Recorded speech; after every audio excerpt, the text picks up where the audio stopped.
시청자 여러분 안녕하십니까. 채널 30 WBS 초대석의 유관일입니다. 오늘은 워싱턴 중앙장로교회 근본 새로 부임하신 류응열 담임 목사님을 모셨습니다. 목사님 안녕하세요. 안녕하세요, 장로님. 네, 먼저 워싱턴 오신 것을 먼저 환영을 드리고요. 오신 지 얼마 안 돼서 아직도 여독도 가시지 않을 텐데 귀한 시간에서 고맙습니다. 고맙습니다. 네, 목사님 먼저 우리 시청자들과 동포들께 축복의 인사 말씀 좀 해주시죠. 쉽지 않은 이민 생활 가운데 하나님의 나라를 위해서 헌신하시는 여러분들, 그리고 미국 땅에서 한국인의 긍지를 가지고 또 조국의 국위 선양을 위해서 힘쓰는 모든 분들, 또 이 땅에서 나름대로 미래를 위해서 개척해 나가는 모든 분들 이렇게 만나뵙게 되어서 너무나 반갑습니다. 앞으로 저도 미국 땅에 정착하면서 여러분들과 함께 유선상으로 때로는 개인적으로 만나서 교제할 기회를 가지기도 기대하고 있습니다. 오늘 이렇게 함께 여러분들을 화면상으로 만나게 되어서 너무나 기쁘게 생각합니다. 고맙습니다. 좀 전에 물론 제가 초반에 소개를 드렸지만 워싱턴 중앙장로교회 이제 제 4대 담임 목사님으로 오시지 않았습니까? 그동안에 많은 분들이 어느 분이 오실까? 네. 저도 물론 궁금해했고, 근데 이제 이렇게 방송을 통해서 소개해 주게 돼서 너무 감사를 드리고요. 어떻게 뭐 여러 가지 내용이 많이 있겠지만 그 청빙 과정이라든지 그 내용, 네. 부임하시게 된 그 소감이랄까 같이 네. 좀 아울러 좀 말씀을 해주시죠. 네. 저는 지난 10년 동안 총신대학원에서 설계학 교수로 섬겨왔습니다. 네네. 지난해 그러니까 2012년도는 네. 제가 안식년의 1년을 가지게 되었습니다. 아, 그렇군요. 네, 봄학기에는 제가 공부했던 보스턴에서 안식년을 가지고 가을학기에는 필라델피아에 있는 웨스트민스터 신학대학원에서 안식년을 가졌는데 제가 지난 4월에 네. 우리 워싱턴 중앙장로교회에서 특강 하나를 부탁을 받았어요. 네. 특강을 시간 되는 때가 여름 8월이라서 약속을 했고 그 사이에 아시는 것처럼 우리 전임 목사님께서 사임을 하셨습니다. 네네.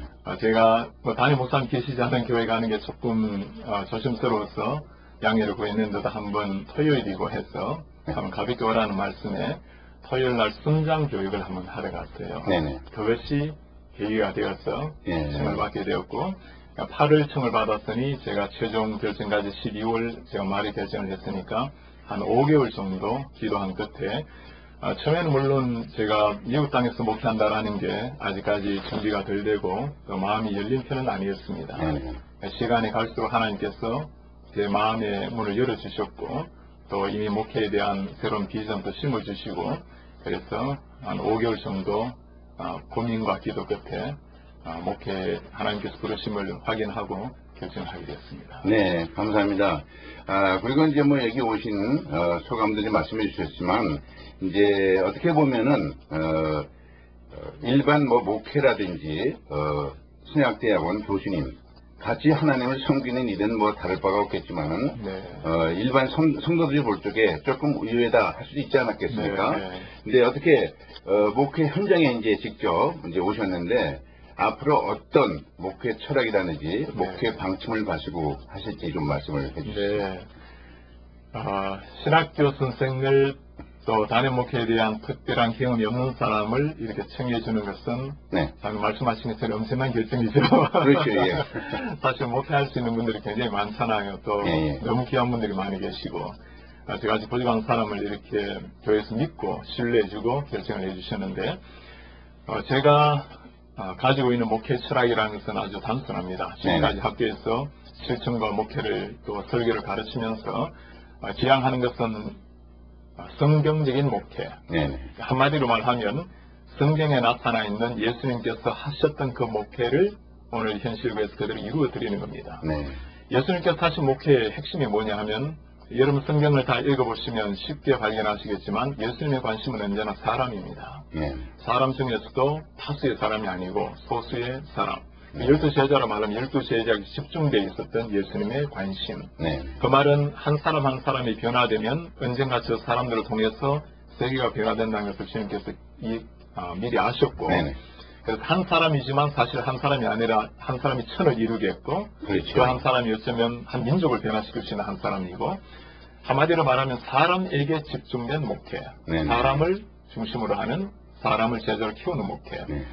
그것이 제가 가지고 있는 완면 비전이라고 네. 말할 수 있습니다. 이런 목회를 이루기 위해서 한 3가지 방향을 지금 준비하고 있습니다. 네. 예수님의 삶을 가만히 살펴보면 주님께서 제자들을 훈련하실 때 가장 기초가 된 것은 하나님의 말씀입니다. 기독교라는 것은 진리의 말씀 위에 세워지는 것이고 교회라는 것은 말씀의 터 위에 교회가 세워지는 겁니다.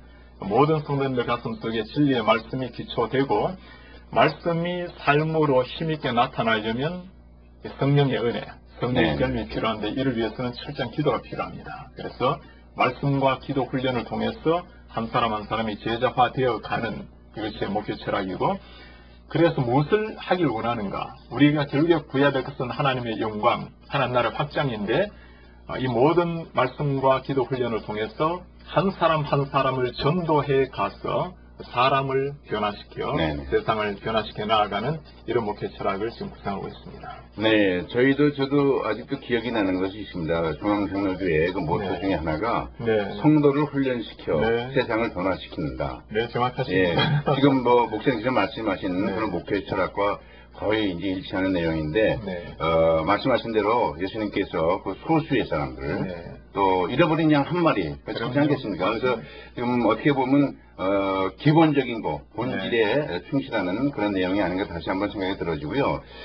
이제, 중앙장로교에 이제, 담임 목사님으로 오시지 않았습니까? 제가 이제 여쭤보자 하는 건 목사님께서 중앙장로교에 얼마나 많이 아시냐, 이걸 때문에 여쭤보는 건 아니고, 네. 중앙장로교에 그래도 그동안의 네. 연혁과 지금 네. 현황이 어떤지 좀 소개해 네. 주시죠. 저희 교회는 올해가 40주년을 기념을 맞게 됩니다. 네네. 여러분들 많이 아시고 또 존경하시는 이원상 목사님께서 지난 26년 동안 목회를 해오셨고 그 다음에 2003년부터 노창수 목사님께서 10년 네네. 동안 아주 신실하게 목양을 잘 해오셨습니다. 그래서 제가 목회자로는 4대 목회자가 되겠고요. 저희 교회는 우리 대표님께서 말씀하신 것처럼 성도를 훈련시켜 세상을 변화시키는 교회라는 모토를 가지고 오늘까지 걸어왔습니다. 사실 말씀하신 것처럼 성경에서 말하고 있는 한 영혼을 변화시켜서 하나님 나라를 확장시켜가는 게 그 한마디 모토에 들어가 있고 네. 제가 가지고 있는 성경적인 목회가 한마디로 말하면 우리 교회가 40년 동안 유지해왔던 그 교와 동일하다고 볼 수 있습니다. 네. 저희 교회는 하나님께서 우리에게 맡겨주신 이 선교의 비전, 예수님께서 오실 때까지 모든 족속으로 제자를 찾는 이 선교의 비전에 지금까지 매진해왔고 네. 그리고 2세 교육을 위해서 교육에 헌신하고자 많이 기회해왔던 오늘까지 헌신해온 이런 교회라고 볼 수 있습니다. 한 가지 특이한 것이 있다면 네.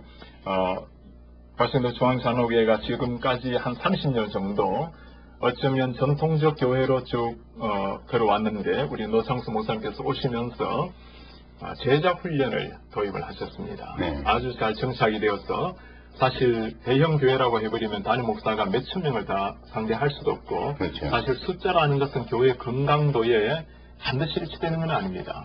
대형 교회라는 것은 숫자가 있으면 가능하지만 네네. 건강한 교회는 숫자가 아니라 한 사람 한 사람 지체가 건강해야 되는데 네.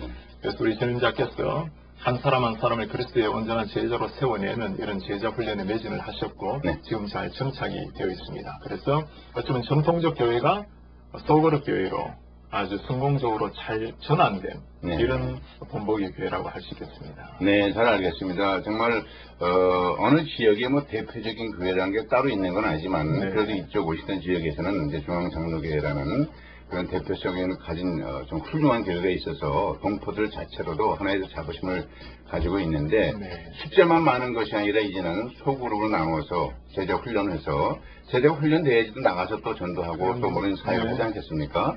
그래서 이제 앞으로도 기대가 많고요. 지금 어떻게 현황은 좀 어떻습니까? 성도의 숫자라든지 네. 좀 구체적으로 좀 말씀을 좀 해주시죠. 네, 현재 네. 주일날 출석하는 숫자는 어른들이 약 한 청장년들 네네. 한 3,500명 네. 그리고 우리 주일학교 다음엔 한 1,000여 명 해서 조금 숫자의 차이가 주말마다 있을 수는 있겠습니다만은 부활절 같은 경우는 네. 5,200여 명 출석을 네. 했고 지난주 같은 경우는 지난주에는 4,800여 명, 네네. 4,900명 조금 적게 출석을 한 그 현재적인 모습입니다. 네. 어쨌든 벌써 이제 그동안에 뭐 연역과 현황 네. 많은 거 파악하고 계시네요. 예, 근데 이제 뭐 좀 전에 이제 목회 비전이나 방침도 말씀을 해주셨는데, 뭐 목회 사역하다 보면 뭐 말씀, 전도, 찬양 뭐 여러 가지가 있는데, 네. 그래서 그 중에서 또 특별히 치중하고자 하시는 분야가 있다면 어떤 네. 사역 분야가 되겠습니까? 기독교회 그리고 교회가 가장 기초가 되어야 되는 것은 역시 하나님의 말씀입니다. 네. 이 말씀에 대한 중요성은 누구나 다 동일하게 강조할 수 있는데 구체적으로 말씀을 나누자면 성경을 그대로 보여주는 그러니까 기독교의 복음이라는 게 때로는 성경을 그대로 전할 때가 있고 때로는 사회 현상을 다루는 복음도 있고 뭐 소위 사회복음이라고 말할 수도 있고 때로는 그렇죠. 해방복음이라든가 여러 가지가 나오는데 제가 지향하는 것은 철저하게 하나님의 말씀을 그대로 믿고 하나님께서 말씀하신 그대로 전하는 성경적 설교라고 말할 수 있습니다. 네. 그 말씀 훈련을 철저하게 성경적 설교에 근거해서 훈련하고 성경 공부도 마찬가지입니다. 예수님께서 말씀을 하셨으면 말씀하신 그 의미를 그대로 오늘날 재현해서 오늘날 상황에 맞도록 적용하는 것. 그래서 기독교가 우리의 영혼의 본질을 다루는 그것을 말씀 훈련을 통해서 먼저 하고 그 다음에 말씀드린 것처럼 이 말씀 훈련은 때로 자칫 오해가 되면 지성적 훈련으로 흐를 수가 있습니다. 그렇죠. 특별하게 가슴이 변화되고 손과 발이 움직여지려면 하나님께서 우리를 터치하는 이 역사가 필요한데 그걸 위해서 철저하게 기도 훈련에 예전할 생각입니다. 그래서 말씀과 네. 기도가 두 치워지게 되겠고 이것을 통해서 한 사람 한 사람을 변화시켜 세상에 하나님 나라를 오게 하는 이것이 그 핵심이라고 볼 수 있겠습니다. 네, 잘 알겠습니다. 정말 말씀과 기도 양술의 바퀴라고 볼 수가 있네요. 그렇습니다. 예, 그래서 앞으로도 많은 기대를 하겠지만은 이제 그 목사님께서 지향하는 그런 여러 가지 그 내용 중에서 기도 말씀을 그 성도들이 더 많이 받아들여서 더 많은 하나님께서 원하는 부흥과 발전을 이뤄내기를 믿어 의심치 않겠고요. 이왕 말씀하신 김에 이제 성도님 중에서 여러 가지 배우다 보면 이제 요즘 일부긴 하지만 뭐 해방신앙도 있지만은 이제 저희들이 이제 기본적인 기독교 교리 중에 하나가 나는 길이요 진리요 생명인 나로 말미암지 않고는 아버지께로 올 자가 아무도 없다고 했는데 요즘 신학자들 가운데 또 어떤 부분적으로 보면은 이제 다원주의라고 할까 에베레스트 산을 가는데 여러 가지 길이 있다. 예, 그런 데서 조금씩 이제 그 괴리감을 느끼는 분도 있고 조금 의심까지는 아니지만은 이게 어떻게 된 거나 하는데 자원주의에 대한 목사님의 평가는 좀 어떻습니까? 기독교가 무엇인가라는 것을 어떻게 정의하는가에 따라서 평가가 달라질 것 같아요. 저는 기독교라는 것은 우리 주 예수 그리스도께서 타락한 인류를 구원하기 위해서 하나님 이 땅에 보내신 우리의 구속주시고 예수님께서 십자가에 우리를 위해서 대속제물로 돌아가셨고 누구든지 주님의 이 우리를 향해서 흘리신 피를 믿는 자에게 그 사람들에게 주어지는 구원이라고 개인적 구원이라고 믿고 있습니다. 다원주의라는 것은 말씀하신 것처럼 예수께로 구원에 이르는 길이 많이 있을 수 있다.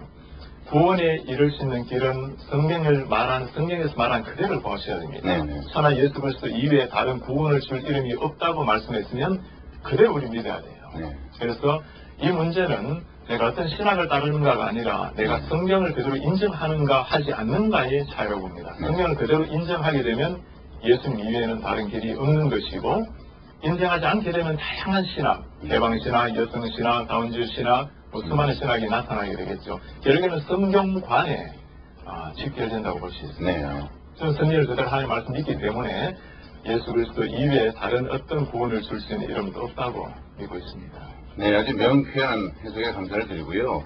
그러니까 뭐 다원주의 이런 여러 가지 내용을 떠나서 성경에 의거해서 성경 그대로 있는 그대로 믿으면은 그 속에 답이 있네요. 그렇습니다. 네, 잘 알겠습니다.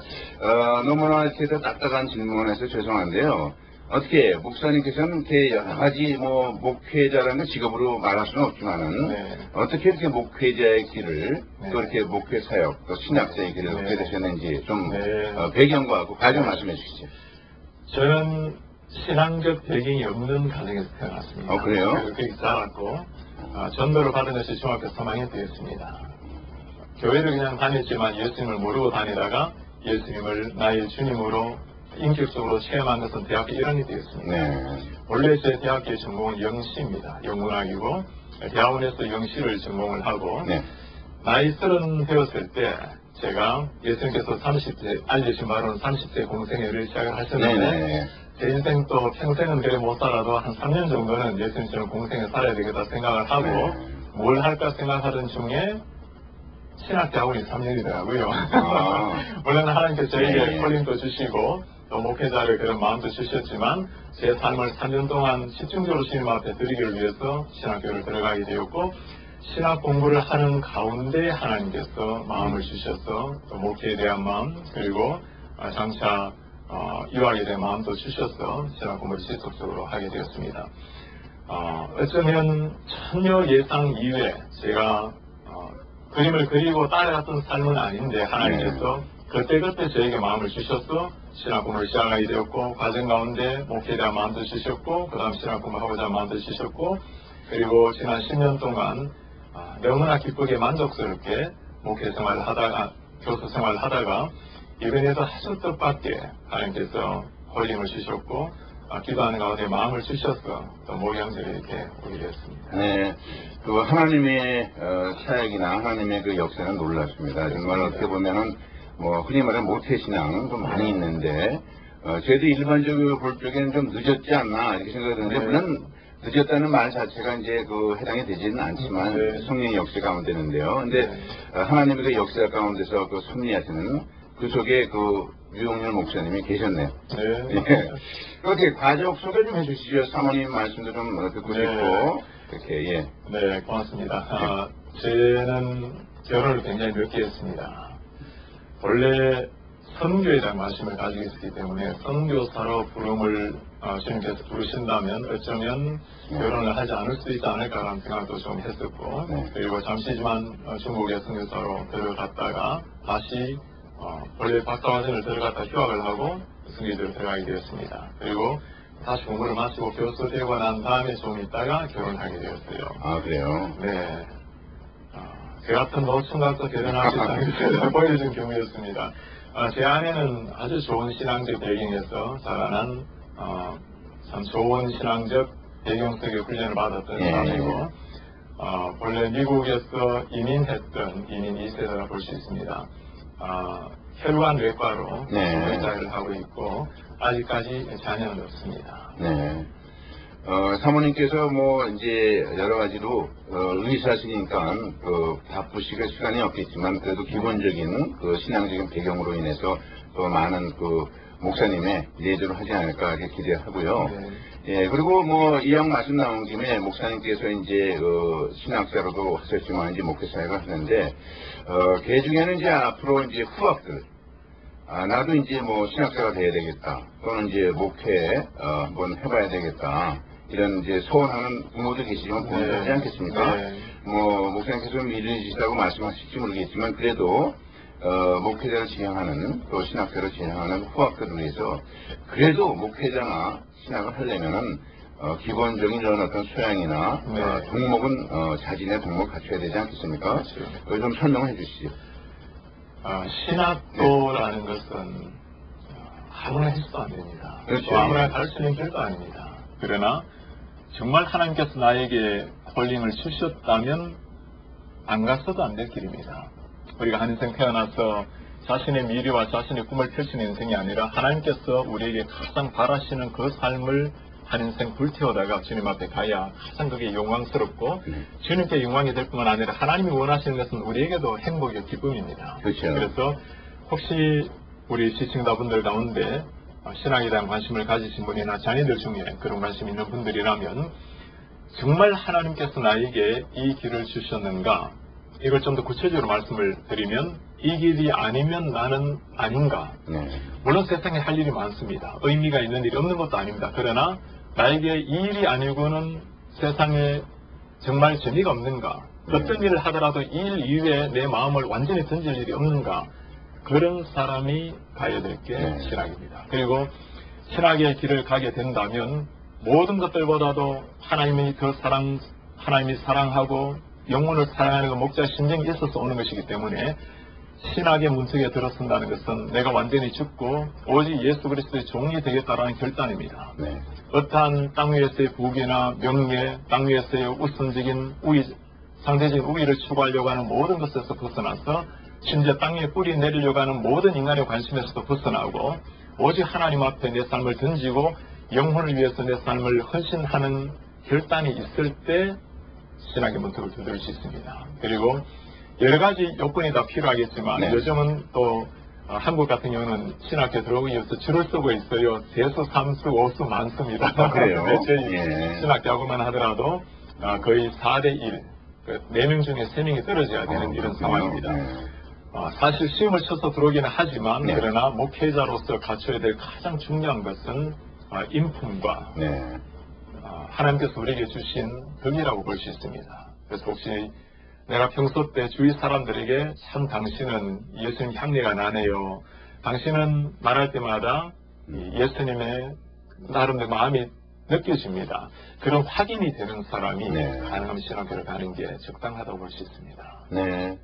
옳습니다. 이제 왜냐면 이제 가끔 이제 부모님들이 그 자녀분들이 어떤 내용을 보지 않고 그렇죠. 서운할 때 있지 않습니까? 맞습니다. 예. 그러지 않고는 부흥회 가서 이제 은혜 받았다고 해서 이제 네. 할 경우도 있는데 그게 잘못된 경우에는 서로가 불편한 경우도 많은 것 같아서요.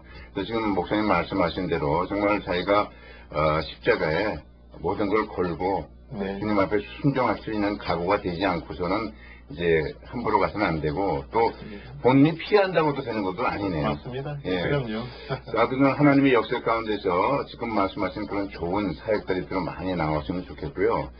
이제 이민 목회를 이제 시작해야 되지 않겠습니까? 이미 네. 시작됐고요. 네. 근데 미국 생활을 하셨고 했는데 어떻게 보면 이민 사회가 이민 역사가 이민 그 교회하고 맞물려 가는 거 아니겠습니까? 네, 그렇습니다. 예, 근데 이민 교회의 그 중요성은 아무리 말해도 지나침이 없는데 네. 어떻게 보십니까? 지금 이민 교회가 과연 그 이민 사회를 좀 제대로 선도하고 있다고 보십니까? 이민교회가 이민사회에 대한 현재 네. 기여도 네. 그리고 주도하는 것은 제가 좀 더 살펴봐야 되겠습니다만은 네. 아마도 요청되는 것만큼 충분히 부응한다는 것은 쉽지는 않은 일일 겁니다. 그렇죠. 삶에는 다양한 현상들이 있고 다양한 상황 속에 놓여지는 사람들에게 과연 교회가 모든 해답을 던지고 있는가? 사실 교회는 근본적인 해답을 던져야 되는 것은 맞습니다. 네네. 교회라는 것은 인생의 근본 문제를 예수님께서 해결해 주셨고 그것을 통로가 되어야 되는 게 사실 교회입니다. 아마 시간이 지날수록 더 사람들은 다양한 어려움 그리고 다양한 현대사회의 문제 속에 들어가고 있는데 그런 모든 사람들의 문제 아픔들을 교회가 안고 품고 또 그걸 넘어서 대안과 해답을 제시하는 역할은 지금까지도 어느 정도 해오셨겠지만 네네. 아마 앞으로 더 충실히 해야 될 역할이 아닌가 네. 그런 생각을 합니다. 우리 예수님께서 이 땅에 오셔서 하신 일을 집약적으로 말씀을 드리자면 주님께서는 사람을 부르시고 사람을 전도하시고 그 다음에 그들을 가르치시고 그 다음에 고치셨습니다. 주님의 사역을 가르치시고 전하시고 고치신 이 고쳤다라는 것은 우리의 전인격적인 전부 다를 다 가리킨다고 볼 수 있습니다. 이민사회의 다양한 문제 속에 놓여있는 우리 한인들에게 때로는 하나님의 직접적인 말씀으로 때로는 사랑으로 섬김으로 봉사로 다양하게 우리 영적 문제와 모든 사람의 아픔을 고치는 것이 우리 오늘 교회에 던져진 과제가 아닌가. 그래서 앞으로 이런 요구에 더 많이 응해야 되는 게 이민교회가 가지고 있는 과제가 아닌가 생각합니다. 네, 지금 말씀하신 대로 가르치고 전도하고 고치는데 이제 많은 이제 이민 생활이 쉽지 않지 않습니까? 네. 상당히 열악한 가운데 이제 그 많은 이민자들이 이제 하는 가운데 교회에 대해서 부정적인 생각을 가지고 있으면서 또 많은 기대를 하고 있어요, 사실요. 맞습니다. 근데 이제 예수님께서 육적인 치료도 많이 해주셨지만은 네. 더 중요한 그 영적인, 네. 내적인 치유를 기대하는 그런 많은 분들의 그 보이지 않는 네. 그 외침의 소리가 있다는 걸 저희들이 한번 들어야 될 필요가 있다고 생각이 들어지고요. 예, 그리고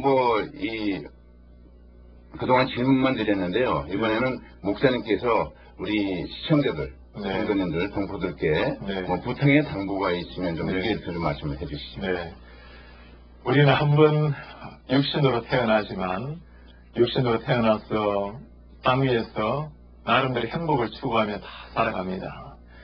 여러분들이 생각하는 행복이 일반적으로 보면 남들과 비교해서 좀 더 많은 것, 좀 더 큰 것, 좀 더 높은 것, 상대적인 우위를 누려야 행복이라고 사람들은 생각을 합니다. 그러나 우리 깊은 심령에 다 알고 있습니다. 이런 것들이 결국에 우리에게 진정한 행복, 영원한 행복을 주지 못한다는 것을 다 알고 있습니다. 우리 인생에 정말 행복이라는 것은, 진정한 기쁨과 보람이라는 것은 우리의 창조주를 만나고 우리의 구원자를 만날 때 이루어지는 일입니다. 주님을 만나고 난 다음에도 예수님과 깊은 교제, 인격적인 관계가 있을 때 진정한 기쁨과 감격이 거기에서 이루어진다고 봅니다. 우리 시청자분들께서 여러분들이 속해 있는 각 교회에서 교환우리 목사님들, 많은 교육자들을 통해서 이 말씀을 제공받고 그 말씀을 통해서 주님과 교제를 계속 하시게 나아가실 텐데, 여러분들이 예수님과 이런 교제를 통해서 참 행복한, 보람 있는, 가치 있는 이런 삶을 영위하기를 바랍니다. 한번 사는 생애를 적당하게 살기를 거부하고 하나님께서 우리에게 맡겨주신 그 고결한 사명을 위해서 여러분들의 삶을 잘 불태우셔서 한 인생 돌아보면서 너무나 값지고 너무나 의미 있는 그런 생활이 매일 일어나기를 기대하고 있습니다. 그를 위해서 저도 이민사회 가운데 최선을 다해서 하나님의 말씀으로 여러분들을 섬기고 또 사랑과 봉사로 여러분들에게 나아가기를 기대합니다. 고맙습니다. 정말 그 삶의 궁극적인 목적이 무엇인지 다시 한번 저희들이 돌아보는 시간이 됐고요. 다시 한번 감사드리고 그동안 귀한 말씀 많이 해주셨는데, 마지막으로 뭐 겹치는 부분이 있겠지만은 목사님의 그 향후 계획이랄까 기도 제목 있으면 좀 말씀해 주시죠. 저는 제가 말씀을 가르치든지 설교하든지 사람을 만나든지 성령님께서 저를 통해서 신이 흘러나오시는 통로가 되기를 늘 기도하고 있습니다. 성령께 사로잡힌 목회자, 그리고 이제 특히 목회를 하기 때문에 제가 죽고 예수 그리스도가 살아나는, 오직 예수 그리스도께서 저를 통해서 당신의 말씀과 사랑이 흘러나오는 이런 사역자가 되기를 기대하고 있습니다. 저런 사람으로 말미암아 많은 사람이 하나님의 고결한 제자로 세워져서 그 사람이 변화되고 그로 말미암아 가정이 변화되고 또 사회 직장이 변화되는 이런 제자를 키워내는 것이 제 기도의 제목입니다. 여러분 기억나시게 되면 함께 기도해 주시기 부탁합니다. 네, 감사합니다. 목사님도 이제 하나님의 설명 따라서 정말 이 지역사회뿐만 아니라 정말 주님의 명령대로 많은 주님의 그 복음 사역이 널리 퍼져나가는데 귀한 사역을 하시겠지만은 저희들도 목사님 위해서 정말 옆에서 잘 보좌할 뿐만 아니라 기도를 해주는 그런 기도 힘이 필요한 때가 아닌가 생각이 들어지고요. 목사님 이렇게 오셔서 정말 피곤하실 텐데 이 어려운 사업 가운데서 지금 나오셔서 귀한 말씀, 좋은 말씀 대단히 고맙습니다. 감사합니다. 네, 고맙습니다. 감사합니다. 네, 오늘은 제4대 중앙장로교회 담임 목사님으로 계시는 류응열 목사님을 모시고 대담으로 진행했습니다. 여러분 감사합니다. 안녕히 계십시오.